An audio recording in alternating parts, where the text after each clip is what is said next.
IGNOU master class में दोस्तों आप लोगों का स्वागत है। यहाँ पर हम लोग डिस्कस करने वाले हैं असाइनमेंट। आज का जो टॉपिक हमारा है वो पीजीडी ईएसडी का एमईडी 001 है। मैं भी इस कोर्स को कर चुका हूँ। 2023 में मेरा ये कोर्स कंप्लीट हुआ था और इसमें जो मेरा स्कोर था वो 70% था, जिसमें मैंने स्कोर किया था। कैसे असाइनमेंट लिखेंगे इसके बारे में मैं यहाँ पे आपको सब बता देता हूँ, और चाहे तो आप आंसर यहाँ से देखकर अपने नोटबुक में उतार सकते हैं और जाकर उसको असाइनमेंट को जमा कर सकते हैं। ये बेसिकली जनवरी सेशन वाले और दिसंबर सेशन वालों के लिए ये पूरा असाइनमेंट है। जहाँ पर जनवरी वालों को अभी अप्रैल तक की छूट मिल गई है, वहां तक आप जमा कर सकते हैं। और अगर हम बात करें जो हमारे जुलाई सेशन वाले हैं, के लिए सितंबर जो है वो डेट होगी। तो यहाँ पर जो क्वेश्चन हम लोग सॉल्व करने वाले हैं वो क्वेश्चन क्या-क्या है देख लेते हैं। पहले सॉल्व करेंगे हम लोग क्वेश्चन नंबर 1, 2, 3 का दोनों सेगमेंट करेंगे, 4 और उसके बाद 9 सेगमेंट। इतने क्वेश्चन हम लोग करेंगे। नॉर्मली जो आप लोग क्वेश्चन सॉल्व करेंगे, उसके लिए अगर हमारा 10 मार्क का क्वेश्चन है, तो 10 मार्क के लिए हम लोग कोशिश करना है कि 5 पेज का आंसर यहाँ पर हम लोग लिखें, और इसमें डायग्राम्स भी आप लोग अच्छे से बना लीजिएगा। मैं डायग्राम का हिंट दे दूंगा आपको, वो आप वहाँ ड्रॉ कर लीजिएगा। और अगर हमारे पास 5 नंबर वाले क्वेश्चन हैं, तो उसके लिए कम से कम हम 3 पेज का आंसर जो है वो ज़रूर लिखें। अगर इतना आप लिख रहे हैं, तो आपको बहुत अच्छे नंबर मिल जाएँगे। अगर हम 100 नंबर में बात करें, तो you can easily score 85 to 90। मुझे इतने ही मिलते थे, तो मैं आराम से यहाँ पे आपको इतने नंबर दिलवा दूँगा। चलिए सॉल्व करते हैं अपना पहला क्वेश्चन, जो है फॉर्मेशन ऑफ सॉइल और अल नीनो इफेक्ट। फिर धीमे-धीमे करके बाकी क्वेश्चंस को हम लोग यहाँ पर सॉल्व करेंगे। चलिए सॉल्व करते हैं अपना पहला क्वेश्चन, जो कि है फॉर्मेशन ऑफ सॉइल और अल नीनो के विषय में। तो सॉइल का फॉर्मेशन बेसिकली एक लंबा प्रोसेस और कंटिन्यूअस प्रोसेस है, जिसमें रॉक जो है वो अलग-अलग एक्टिविटी की वजह से ब्रोक डाउन होती है और स्मॉलर पार्टिकल्स में टूटती है, और इसमें ऑर्गेनिक मटेरियल मिल जाते हैं, जिससे सॉइल का फॉर्मेशन होता है। इस प्रोसेस को बोलते हैं पीडोजेनेसिस, और कई हजार साल लग जाते हैं कुछ सेंटीमीटर सॉइल को बनाने में।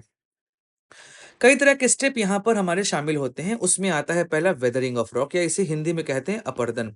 आपका वैसे ये पेपर पूरा इंग्लिश में होता है, तो हिंदी में कोई यहाँ पर सेंस बनता नहीं है। मैं आपको बस समझा दे रहा हूँ। वेदरिंग का मतलब होता है जो हमारी रॉक होती है उसका ब्रेक डाउन होना। छोटे-छोटे पार्ट्स में वो रॉक जो है वो टूट जाता है। ऐसे मान लीजिए आपका रॉक है और इसमें हवा, पानी ये सब लग रहे हैं, तो ये छोटे-छोटे पार्ट्स में यहाँ पर टूट जाती है।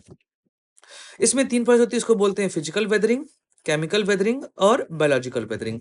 अगर हम बात करें फिजिकल वेदरिंग की, तो यहाँ पर हम जो हमारे फिजिकल एजेंट्स होते हैं, जैसे कि विंड हो गया, वाटर हो गया, ठीक है?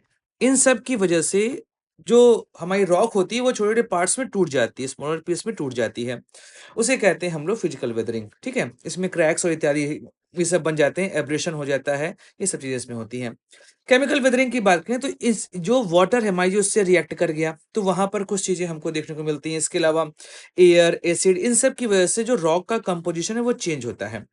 जैसे लाइमस्टोन जो है वो डिसॉल्व हो जाता है रेन वाटर में, और वो एसिडिक कर देता है उसको। फिर बायोलॉजिकल वेदरिंग की बात करें, तो इसमें प्लांट्स, एनिमल्स और माइक्रो ऑर्गेनिजम्स जो है ये अपना रोल प्ले करते हैं सॉइल के फॉर्मेशन में। तो ये जो पूरा प्रोसेस है वेदरिंग का, इसका रिजल्ट होता है रेगोलिथ के फॉर्म में, जो कि एक loose layer of mineral particle जो है उसको इकट्ठा कर देता है।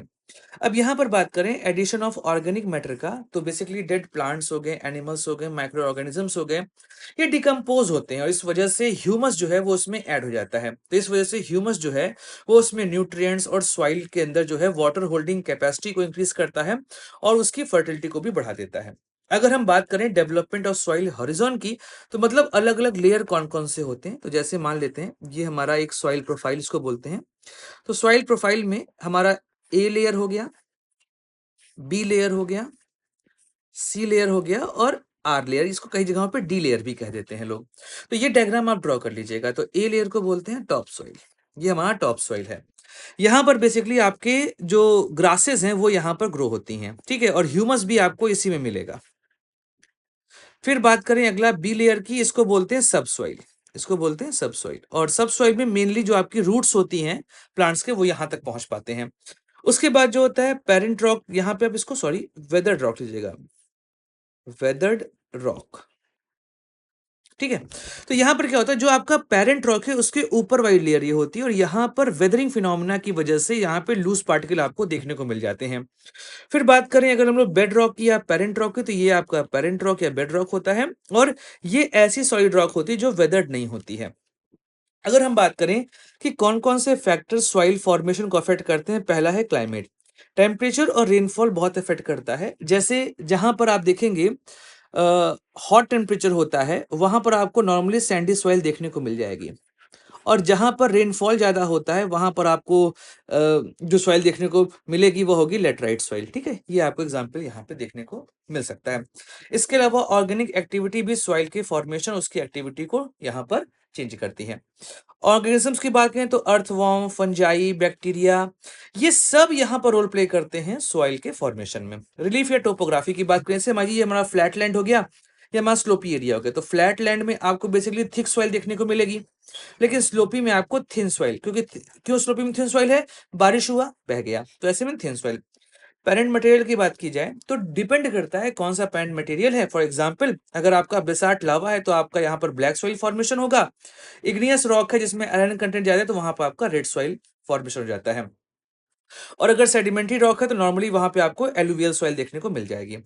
टाइम भी डिपेंड करता है, जितना ही सॉइल है वो लंबे समय तक रहेगी तो वहां पर डेवलपमेंट सॉइल ज्यादा अच्छा होगा, उसकी फर्टिलिटी जो है वो ज्यादा अच्छा आपको देखने को मिल जाएगी। अब आते हैं अपने सेकंड क्वेश्चन में, ये आपका 7 नंबर क्वेश्चन है, तो एक दो डायग्राम बना दीजिएगा और ये सारे आंसर यहाँ लिख दीजिएगा। अब बात करें अल्नीनो की, तो बेसिकली हमारा ये है साउथ अमेरिका। साउथ अमेरिका में ये हमारा पेरू कोस्ट है, यहाँ पर ये हमारा पेरू कोस्ट है। तो यहाँ पर एक कोल्ड करंट फ्लो करती है, उसको बोलते हैं Humboldt current. Humboldt current flow करती है, और ये Humboldt current because of the sun, sun के पोजीशन की वजह से ये हर 2 से 7 साल में अपना नेचर कोल्ड की जगह पे कर लेती है वार्म। तो ये जब हमबोल्ट करंट वार्म होती है या पेरुवियन करंट वार्म होती है, इसी को बोलते हैं अल नीनो। अल नीनो तो बेसिकली एक कॉम्प्लेक्स वेदर पैटर्न है जहां पर सरफेस वाटर जो है वो वार्म हो जा रहा है ड्यू टू सन एक्टिविटी। कहाँ होता है? पैसिफिक ओशन के पास होता है, इक्वेटर के पास, ये जो मैंने आपको बताया यहाँ पर। और जब ये होता है तो एक एनॉमली कंडीशन यहाँ पे जनरेट हो जाती है। तो ये जो वार्म वाटर है ये धीमे-धीमे कहाँ जाता है? ये आ जाता है सीधा हमारा इंडियन ओशन के साइड पर। अब यहाँ पर देखें तो अल नीनो में क्या होता है, ये विंड बहुत वीक हो जाती है और रिवर्स हो जाती है, क्योंकि उल्टा हो गया। पहले यहाँ पे कोल्ड था, यहाँ पर पहले कोल्ड था, तो ये कोल्ड से वार्म जा रही है विंड, लेकिन अब उल्टा होता है, यहाँ पे ये हमारा वार्म हो गया, तो यहाँ से विंड इधर की ओर आ रही है। तो ऐसे कंडीशन में यहाँ पर वार्म वाटर हुआ, इस वजह से आप देखेंगे इस एरिया में आपको बहुत रेनफॉल देखने को मिलेगा, जबकि इंडिया में इस समय ड्रॉट का सीजन जो है वो शुरू हो जाता है। तो इसका इफेक्ट क्या होता है? पहला होता है वेदर डिस्रप्शन। अब इंडिया, ऑस्ट्रेलिया, इंडोनेशिया में आपको ड्रॉट देखने को मिलेगा। वहीं पर पेरू, इक्वाडोर जो कि साउथ अमेरिका में है, और नॉर्थ अमेरिका में आपको रेनफॉल देखने को मिलेगा। मरीन लाइफ, अब सोचिए cold water hot water meet कर जाएगा, तो ऐसे कंडीशन में जब ये कोल्ड वाटर हॉट वाटर में कन्वर्ट हो जाएगा तो जो फिशिंग है वो खराब हो जाएगी, तो फिशिंग इंडस्ट्री जो है वो बर्बाद हो जाती है यहाँ पर। फिर बात करें एग्रीकल्चर इम्पैक्ट की, तो हैवी रेनफॉल या ड्रॉट की वजह से फूड प्राइस जो है वो बढ़ जाते हैं, प्राइस हाइक हो जाता है, और ग्लोबल टेम्परेचर जो है वो क्या हो जाता है? बढ़ जाता है यहाँ पर। इंडिया में इम्पैक्ट क्या होता है? तो अल नीनो का जो इंडिया में मानसून पर इफेक्ट पड़ता है वो वीक या डिले हो जाते हैं, और वहीं पर जब पानी कम बरसेगा तो इलेक्ट्रिसिटी में प्रॉब्लम आएगी और इकोनॉमी में भी इफेक्ट देखने को मिल जाता है। तो ये डायग्राम आप ड्रॉ कर दीजिएगा, और इस वजह से आपका ये पूरा क्वेश्चन जो है यहाँ पर कंप्लीट हो जाएगा। अब आते हैं अपने अगले क्वेश्चन में। अगले क्वेश्चन में आते हैं। हमारा जो अगला क्वेश्चन है वो है physical characteristics of standing water body, मतलब एक रुका हुआ जो पानी होता है, जैसे कि आपने पॉन्ड में देखा होगा या लेक में देखा होगा, या जो स्वैम्प होते हैं वो सब इसमें काउंट होते हैं। इसे आप लेंटिंग वाटर बॉडी भी कहते हैं, और इसमें लेक, पॉन्ड, स्वैम्प, वेटलैंड, ये सारे के सारे आते हैं। ये फ्लोइंग वाटर जैसे रिवर और हमारे सी होते हैं, इन सब से अलग यहाँ पर आपको इकोसिस्टम देखने को मिल जाता है। अब यहाँ पर क्या होता है, जो वाटर मूवमेंट होता है वो या तो स्टिल होगा, मतलब एकदम रुका हुआ, या तो बहुत स्लो स्लो यहाँ पर मूव कर रहा होगा। अब इस वजह से जब मूवमेंट बहुत स्लो होता है तो जो सेडिमेंट्स होते हैं, न्यूट्रिएंट्स होते हैं, वो बॉटम में बैठ जाते हैं, और इस वजह से यहाँ की जो एक्वेटिक लाइफ है, मतलब प्लांट और एनिमल की, ये बहुत अलग होती है as compared to flowing water के। तो अब पानी रुका हुआ है तो उसमें आप 3 तरह का स्ट्रेटिफिकेशन, मतलब लेयरिंग देखेंगे। तो आप चाहें तो यहाँ पर डायग्राम बना सकते हैं, ऐसे एक ब्लॉक बनाइएगा और यहाँ पर ऐसे इसको डिफाइन कर दीजिएगा। तो ये यहाँ पे सन बनाइएगा और सनलाइट ऐसे आप दिखा दीजिएगा। तो इससे क्या होता है कि जो एग्जामिनर होता है, जो आपकी कॉपी जांच रहा है, चेकर जो है, वो समझ जाता है आपने क्या लिखा है यहाँ पर। तो इसमें होता है 3 लेयर। पहला होता है आपका होता है एपिलिमिनियन। इसका मतलब होता है कि जो टॉप का आपका वाटर है ये सनलाइट से सीधे एक्सपोज होता है, ऐसे में यहाँ पे वार्म वाटर होगा। फिर आएगा मेटिलिमनियन, इसमें क्या होता है, जो मिडिल लेयर, ये वाला लेयर आपका होता है, यहाँ पर आप देखेंगे ट्रांजिशन जोन है। यहाँ पर ना वाटर बहुत वार्म ना बहुत कूल होगा। यहाँ पर फिर होता है हाइपोलिम्नियन, ये जो डाउन आपका सबसे बॉटम वाला वाटर है, यहाँ पे कोई लाइट नहीं आती, ऐसे में यहाँ पे काफी ठंडा वाटर देखने को मिल जाता है। अब जब ये अलग अलग टेम्परेचर है तो ऑक्सीजन लेवल भी क्या हो जाएगा, अलग अलग यहाँ पर देखने को मिल जाएगा, और हर लेयर पे अपने तरह की स्पीसीज आपको देखने को मिल जाएंगी, ऑर्गेनिजम्स देखने को मिल जाएंगे। फिर आएंगे टेम्परेचर वेरिएशन में। तो जैसा मैंने यहाँ बताया कि इस वजह से टेम्परेचर वेरिएशन आपका चेंज होगा। उसके अलावा सीजन और डे लाइट भी यहाँ पर इफेक्ट डालती है। समर के टाइम पे क्या होगा कि जो वार्मर वाटर होगा सरफेस का, और जो आपका डीपर वाटर होगा, इन दोनों में बहुत अंतर होगा। आपका जो अपर सरफेस होगा वो बहुत वार्म होगा, और डीपर वाटर जो है वो थोड़ा सा आपको कूल देखने को वहां पर मिल जाएगा। विंटर में आप देखेंगे कि जो लोअर आपका लेयर है वो अभी भी वार्मर है, किसके कंपैरिजन में, जो आपका अपर लेयर है। तो आपका गर्मी के समय में अपर लेयर बहुत गर्म, और ठंडी के समय में अपर लेयर बहुत ठंडा हो जाता है, एज कंपेयर टू आपके लोअर लेवल के कंपैरिजन में। लाइट की बात करें तो सनलाइट जो है वो केवल अपर लेयर में पेनिट्रेट करती है, इसे फोटिक जोन कहते हैं।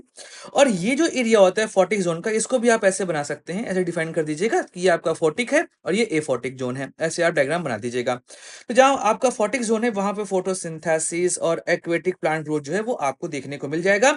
वहीं पर एफोटिक जोन में चूंकि लाइट नहीं है, ऐसे में यहाँ पर बायोलॉजिकल एक्टिविटी बहुत लिमिटेड होगी, कुछ ही तरह के प्लांट या एनिमल वहां पर देखने को मिलेंगे। बात करें ऑक्सीजन डिस्ट्रीब्यूशन की तो सीधी बात है, जहां पर एटमॉस्फेरिक मिक्सिंग हो रही होगी, फोटोसिंथेसिस हो रही होगी, वहां पर ऑक्सीजन ज्यादा होगा। लेकिन जैसे आप डीपर जाएंगे वैसे वैसे ऑक्सीजन लेवल जो है वो कम होता चला जाता है। और इस पे डिपेंड करता है कि समर है या पॉल्यूटेड वाटर है, इस वजह से भी आपको ऑक्सीजन डिस्ट्रीब्यूशन अलग देखने को मिल जाता है। नॉर्मली क्या होता है, जो स्टैंडिंग वाटर बॉडी है वहां पर oxygen level flowing water body के कंपैरिजन में कम होता है, इसे बोलते हैं एनॉक्सिया। अब बात करें सेडिमेंट और न्यूट्रिशन की। स्टिल वाटर है, ऐसे में सेडिमेंट जो है वो सेटल हो जाता है बॉटम में, इस वजह से वहां पर नाइट्रोजन फॉस्फोरस जैसा एक्यूमुलेशन आपको देखने को मिल जाएगा। ये एल्गी और प्लांट ग्रोथ में हेल्प करते हैं। लेकिन कभी कभी न्यूट्रिशन इतना ज्यादा हो जाता है कि अब वहां पर वाटर क्वालिटी और ऑक्सीजन लेवल कम हो जाता है, खराब हो जाता है। इस प्रोसेस को बोलते हैं यूट्रोफिकेशन। ठीक है। अगर हम बात करें बायोडाइवर्सिटी या हैबिटेट जोन की, तो बेसिकली यहाँ पर आप देखेंगे तो ये अलग अलग हैबिटेट को सपोर्ट करते हैं। अगर हम लोग बात करें लिटरल जोन की, तो ये शोर के पास होगा, जो किनारा होगा वहां पर होगा, और यहाँ पर अच्छा प्लांट लाइफ देखने को मिल जाएगा। लैंडमेटिक जोन की बात करें तो ओपन वाटर होता है, जहाँ पे सनलाइट जा रही है वहां पे हर तरह का आपको ऑर्गेनिजम्स देखने को मिल जाएंगे। प्रोफंडल जोन की बात करें तो ये डीप वाटर है, जहां पर लाइट भी कम है, ऑक्सीजन भी बहुत लो है। और बेंथिक जोन की बात करें तो वो आपका बॉटम सरफेस है, जहां पर डिकम्पोजर्स एक्टिव होते हैं, आप इसको डिफाइन कर दीजिएगा। फिर वाटर क्लैरिटी की बात करें हम लोग यहाँ पर, तो वाटर क्लैरिटी आप देखेंगे तो ये डिपेंड करती है सस्पेंडेड पार्टिकल्स पर, एल्गी पर, और ऑर्गेनिक मैटर पर। नॉर्मली क्या होता है, जो क्लियर वाटर होता है वो ज्यादा लाइट को पेनिट्रेट करने पे सपोर्ट करता है, इस वजह से बहुत डीपर तक भी आपको प्लांट ग्रोथ देखने को मिल जाएगा। फिर आप क्या करिएगा, अपने आंसर का कंक्लूजन इस तरीके से लिख दीजिएगा। तो आप ऐसे डायग्राम बना के चलेंगे और इस तरीके से आप कंक्लूजन लिखेंगे, तो यू कैन इजिली स्कोर 10 में आपको 7 to 8 नंबर यहाँ पर आपको आसानी से मिल जाएंगे, जो मुझे मिला करते थे। अब आते हैं अगले क्वेश्चन पे, और ये आपका 2 पार्ट में क्वेश्चन है। तो पहले बात कर लेते हैं हम लोग मास एक्सटेंशन की, कि जूलॉजिकल हिस्ट्री में कितने तरह के मास एक्सटेंशन हुए हैं। बेसिकली अर्थ पर लाइफ का फॉर्म और उसका डेथ हमेशा होता रहा है।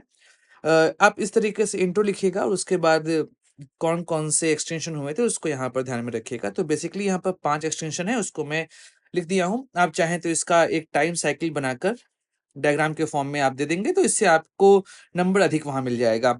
तो यहाँ पर क्या है, पहला है ऑर्डोविशियन या सिल्यूरियस एक्सटेंशन, जो कि लगभग 443 मिलियन ईयर पहले हुआ था। 85% यहाँ पर जो स्पीसीज है वो खत्म हो गई थी, और माना जाता है कि ये ग्लोबल कूलिंग और ग्लेशिएशन, जो ग्लेशियर फॉर्मेशन होता है उस वजह से ऐसा हुआ था। तो इस वजह से सी लेवल जो है वो घट गया था और मरीन लाइफ अफेक्ट हुई थी। माना जाता है कि जो सुपरनोवा हुआ था अपने सन के पास, है कोई स्टार में, तो उसकी वजह से गामा रेस की वजह से सारी चीजें यहाँ पर देखने को मिली थी।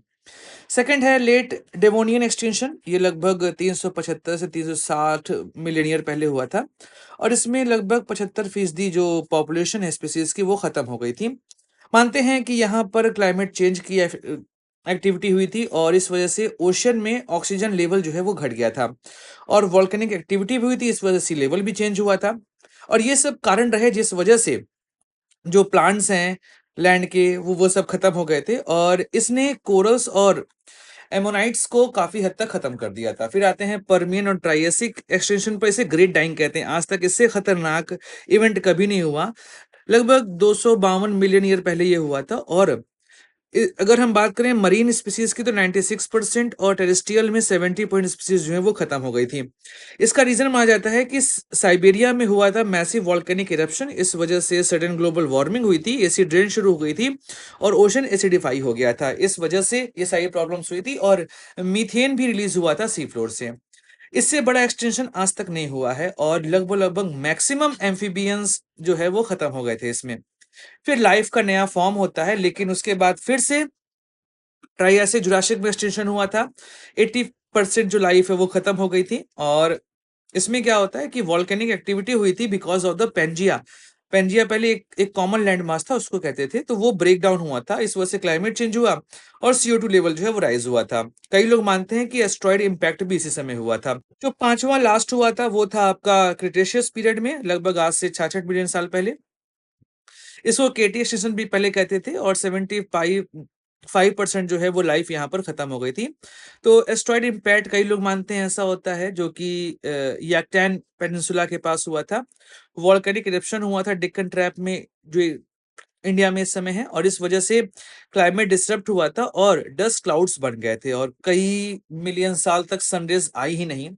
और इस वजह से बाकी बचे डायनासोर्स और ये सब खत्म हो गए थे। इसके अलावा जो छोटे एक्सटेंशंस हुए हैं वो हुए हैं एंड ऑफ इयोसीन एक्सटेंशन, जो कि 34 मिलियन साल पहले हुआ था क्लाइमेट कूलिंग की वजह से। और 10,000 साल पहले प्लेस्टोसीन एज में भी एक्सटेंशन हुआ था, जहां पर लार्ज मैमल जो है वो खत्म हो गए थे। फिर आप लिखेंगे अपना कंक्लूजन। अब आते हैं इसके सेकंड क्वेश्चन में, जो कि है सवाना ग्रासलैंड को लेकर, सवाना में किस तरह की वेजिटेशन और वाइल्ड लाइफ यहाँ मिलती है। तो सवाना एक ट्रॉपिकल ग्रासलैंड है, जो कि ट्री और सब्स यहाँ पर आपको मिलते हैं। मेनली आपको अफ्रीका में ये देखने को मिल जाएंगे। कहाँ पर मिलेंगे? ईस्ट अफ्रीका, साउथ अमेरिका में भी इसके ट्रेसेस हैं, ऑस्ट्रेलिया, कुछ हद तक इंडिया में भी इसके ट्रेसेस मिलते हैं। पर जो वेल डिफाइंड एरिया है वो ईस्ट अफ्रीका का है। यहाँ पर ही आपको मेजर सवाना रीजन जो है वो देखने को मिल जाते हैं। ये ट्रॉपिकल एरिया में आता है। वेजिटेशन की बात करें तो यहाँ पे कई तरह के जो एनिमल्स हैं वो देखने को मिल जाते हैं। और यहाँ पर हॉट क्लाइमेट होता है और सीजनल ड्रॉट जो है यहाँ पर पड़ता रहता है। यहाँ पर रेनफॉल बहुत लिमिटेड है। फ्रीक्वेंट फायर्स, क्योंकि बहुत ड्राई एरिया है तो फ्रीक्वेंट फायर भी देखने को मिल जाता है। इस वजह से यहाँ पे लाइफ जो है वो कई बार थ्रेटन सिचुएशन में आ जाती है। अगर की फीचर्स की बात करें सवाना का, तो यहाँ पर डोमिनेंट ग्रासेस हैं, टाल ग्रासेस होती है, मतलब 6-6 फीट की ग्रासेस होती हैं। इसमें elephant grass, red oat grass और बरमूडा ग्रास जो है वो देखने को मिलती हैं। नॉर्मली जैसे मैंने कहा कि 6 फीट की हाइट तक ग्रास आपको देखने को यहाँ पे मिल जाएगी, लेकिन ये हाइट डिपेंड करती है कि वहां पे रेनफॉल कैसा होता है। यहाँ पर ट्रीज बहुत स्कैटर्ड होते हैं। लगभग 1 किलोमीटर एरिया में आपको 2 से 3 ट्री ही देखने को मिल जाएंगे। जो कॉमन स्पीसीज हैं वो अकेशिया है, कांटों वाले जो पेड़ होते हैं वो।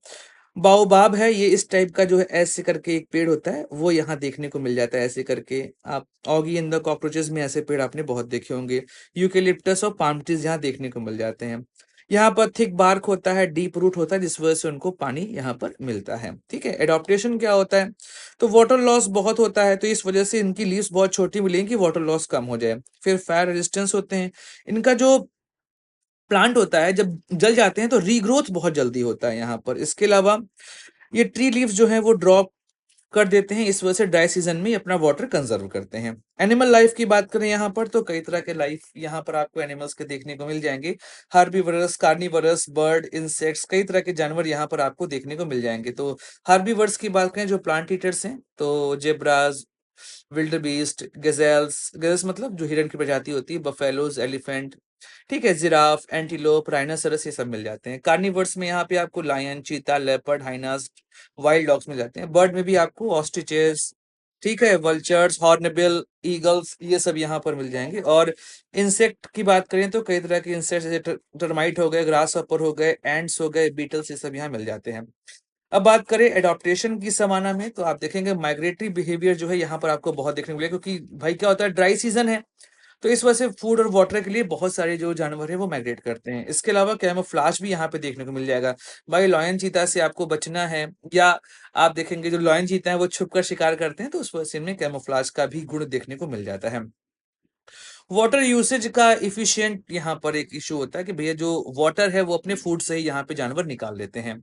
ठीक है, फिर कंक्लूजन आप लिख देंगे तो इस तरीके से आपको अच्छा नंबर मिलेगा। आप एक काम करिएगा, अच्छे नंबर पाने के लिए आप ऐसे वर्ड मैप ड्रॉ करिएगा रफ टाइप का, और इस तरीके से आप रफ मैप यहाँ पे डिजाइन कर दीजिएगा, ऐसे करके कुछ ऐसे आप रफ मैप डिजाइन कर देंगे, तो यहाँ पर आप मार्क कर लेंगे कि इस तरीके से आप मार्किंग कर लेंगे, तो नंबर मिलना ज्यादा अच्छा यहाँ पर हो जाता है। तो ये आपके 3 क्वेश्चन हो गए हैं। 2 और क्वेश्चन बचे, उसको भी मैं यहाँ पे आप लोग को सॉल्व करवा देता हूँ। आते हैं अगले क्वेश्चन में कि जो एस्चुरी सिस्टम होता है उसमें जो ऑर्गेनिजम्स होते हैं वो एडाप्टेशन कैसे करते हैं।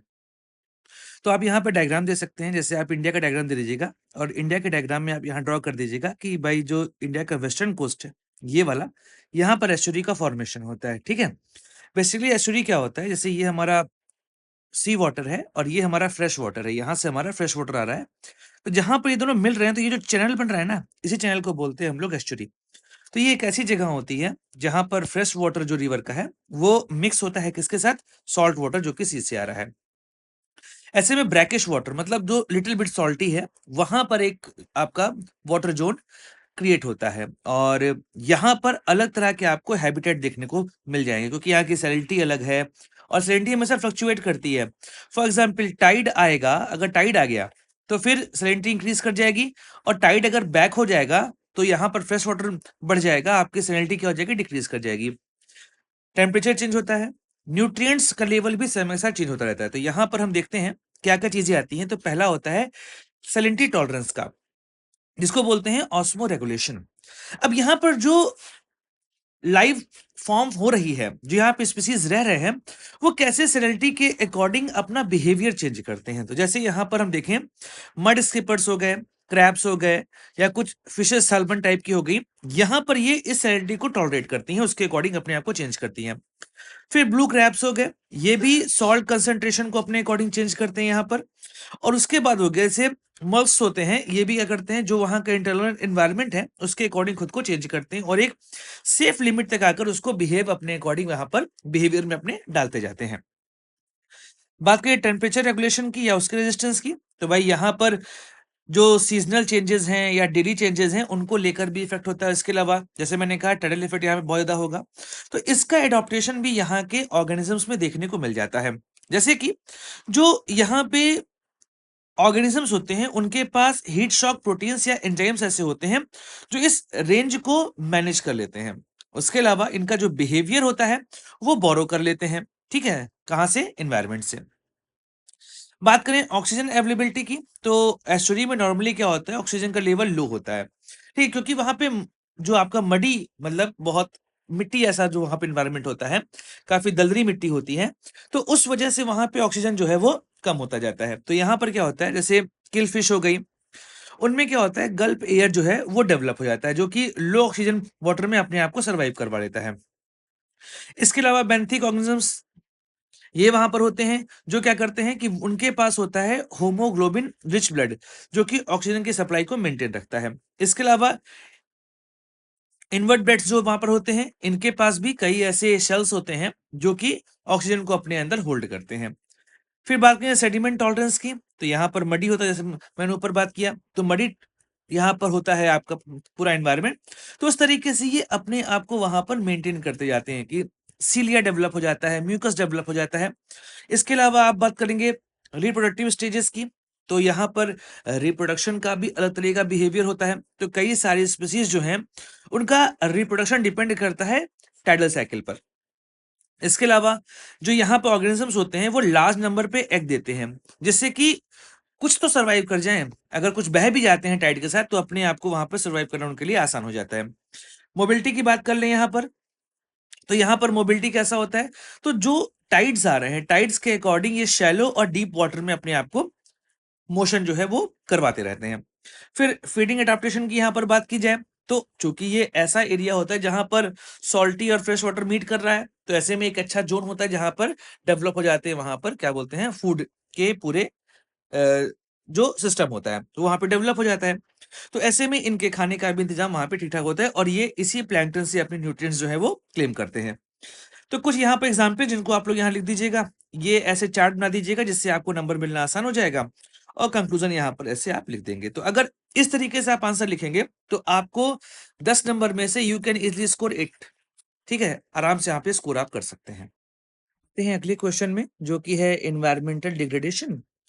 अब जो आपका नेचुरल एनवायरनमेंट है, वो कैसे डिग्रेड कर रहा है? क्यों हो रहा है डिग्रेडेशन वहाँ पर?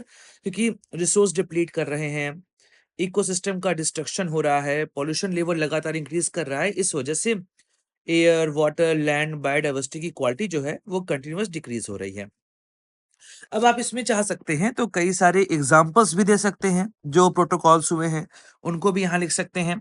कुछ इमेजेस आप यहाँ पर ड्रॉ कर सकते हैं। इससे क्या होगा कि नंबर मिलना जो है आसान हो जाता है। तो हमारे पास जो कंटेंट होगा उस कंटेंट को हम इस तरीके से हेडिंग वाइज लिखते जाएंगे। तो डिग्रेडेशन में पहला है डिफॉरेस्टेशन, पेड़ों का काटना, जिसमें एग्रीकल्चर, अर्बनाइजेशन, इंडस्ट्रीज ये लगातार बढ़ रही हैं। इस वजह से इरोजन हो रहा है, डाइवर्सिटी लॉस हो रहा है, क्लाइमेट चेंज हो रहा है और वाटर साइकिल खराब होती जा रही है। फिर अगला जो पॉइंट लिखेंगे वो पॉल्यूशन पे आप लिख देंगे। तो इस तरीके से फ्लो चार्ट बना दीजिएगा। तो फ्लो चार्ट से मान लीजिए क्या किया आपने, यहाँ पे पॉल्यूशन लिख दिया, फिर air pollution, water pollution, land pollution या सॉइल पॉल्यूशन। ठीक है, ये आपने इससे चार्ट बना दिया। इससे क्या होगा, नंबर आसान। यहाँ पे आप एग्जाम्पल लिख दीजिएगा इसके नीचे। तो एयर पोल्यूशन में क्या होता है, vehicle emission, industrial smoke, burning of fossil fuels, ये सारे रीजंस होते हैं। और उसके पीछे की मतलब उससे क्या चेंजेस आते हैं या क्या प्रॉब्लम्स आती हैं, वो है smog, acid rain, respiratory diseases, global warming. फिर वाटर में आप लिखिएगा कि सीवेज, इंडस्ट्रियल वेस्ट, ये सब ऐड होता रहता है और इसकी वजह से वाटर क्वालिटी, पब्लिक हेल्थ लगातार डिक्रीज करती जाती है। आ जाए सॉइल पोल्यूशन पर। तो फर्टिलाइजर, पेस्टिसाइड, डंपिंग ऑफ जो नॉन बायोडिग्रेडेबल वेस्ट है, उसकी वजह से सॉइल फर्टिलिटी डिक्रीज करती है। ठीक है, फूड चेन खराब होता है। नॉइज में आप लिख देंगे कि भाई जो जो हॉर्न जो हो गए या बड़े बड़े डीजेस हो गए, इनकी वजह से जो प्रॉब्लम्स आती हैं, तो animal life cycle, human health affect करती है। ओवर पॉपुलेशन भी एक रीजन है, तो इस वजह से भी रिक्वायरमेंट ऑफ रिसोर्सेज क्या होते हैं, बढ़ जाते हैं। फिर इंडस्ट्री की वजह से भी इश्यूज आते हैं। तो पोल्यूटेंट का एमिशन, डिस्पोजल जो है वो इम्प्रॉपर है, नेचुरल रिसोर्स का ओवर यूज हो गया, हैबिटेट लॉस हो गया। क्लाइमेट चेंज में आ जाइए तो ग्लेशियर का मेल्ट होना, सी लेवल राइज होना, loss of biodiversity, weather event change होना। उसके बाद अगला है over use of natural resources, तो डिप्लेशन, इम्बैलेंस, एनर्जी क्राइसिस। इस तरीके से आप पूरे आंसर्स को यहाँ पर मैनेज करते हैं। विद एग्जाम्पल आप लिख देंगे तो नंबर आपको बहुत अच्छा मिलेगा। जितना ज्यादा आप फ्लो चार्ट बनाएंगे और जितना ज्यादा आप डायग्राम का यूज करेंगे, उतना अच्छा नंबर यहाँ पर आपको मिलेगा। एंड अगर आप इस तरीके से आंसर लिख रहे हैं तो आप समझ के चलिए कि you can easily score 80 to 90% marks in your assignment. ठीक है, चलिए तो हमारा एमईडी 1 पूरा हो गया। एमईडी 1001 का हम लोगों ने 5 क्वेश्चन सॉल्व कर लिए हैं। आप एक काम करिएगा, इसको एडिस यहाँ पर कॉपी कर लीजिएगा। आपका हो गया, नंबर आपको अच्छा मिल जाएगा यहाँ पर। तो लाइक करिएगा, शेयर करिएगा, सब्सक्राइब करिएगा हमारे चैनल को। जय हिंद।